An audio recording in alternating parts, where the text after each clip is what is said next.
Gente, tudo bem? Então, conforme prometido, eu tô aqui fazendo esse videozinho pra gente conversar sobre a compensação de jornada. Obviamente que não dá para verticalizar muito o tema aqui, principalmente porque é um tema de muita divergência, principalmente pós-reforma, mas eu pretendo aqui tratar os principais pontos, tá? E também vou tratar como regra geral, falando o que diz a CLT. As individualidades, as especificações vão depender do ramo da sua atividade, se há negociação coletiva ou não e se há legislação específica ou não. Mas, como regra geral, a compensação de jornada ela é o aumento de jornada em um dia com a diminuição em outro dia, compensando-se assim as jornadas, tá? E ela é um gênero, na qual nós encontramos a compensação de jornada tradicional e o banco de horas. E esses dois também subdividem-se em a tradicional em semanal e mensal e o banco de horas em semestral e anual. Então, o que nós temos como gênero?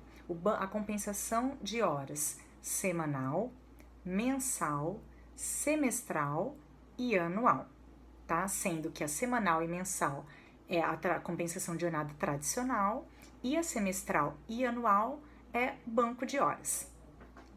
A compensação de jornada semanal é aquela usualmente utilizada, tá? Ela não ultrapassa as 44 horas semanais, falando aqui como regra. Então, normalmente, o que se faz?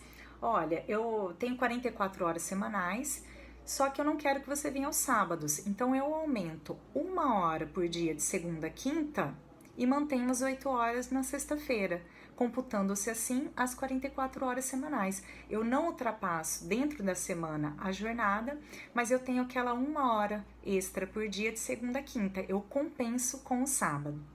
A mensal, ela segue a mesma linha, ela não ultrapassa as horas mensais, né? Via de regras, 220 horas. Então, eu tenho aquela compensação dentro daquele mês.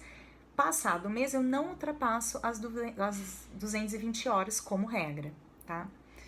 O banco de horas, com a reforma trabalhista, veio a possibilidade do semestral. Então, fala-se aqui em 6 meses, tá? Aqui nós temos um banco de horas, pensando mesmo em créditos e débitos, por isso o nome banco.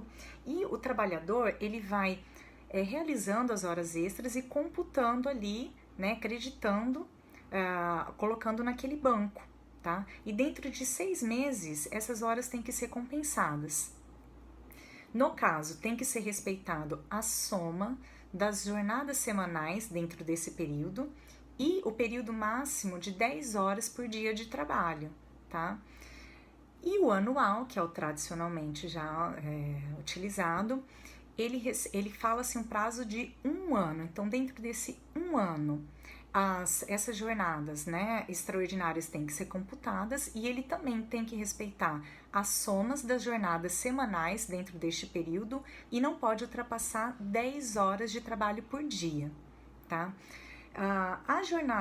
A compensação de jornada semanal e a mensal, elas podem ser tratadas individualmente com o seu empregado, então pode ser um acordo individual, de forma tácita ou expressa, escrita.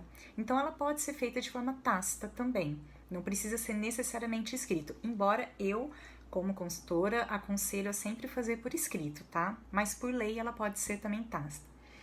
A semestral, o banco de horas semestral, ele também pode ser feito por acordo individual, direto com o seu empregado.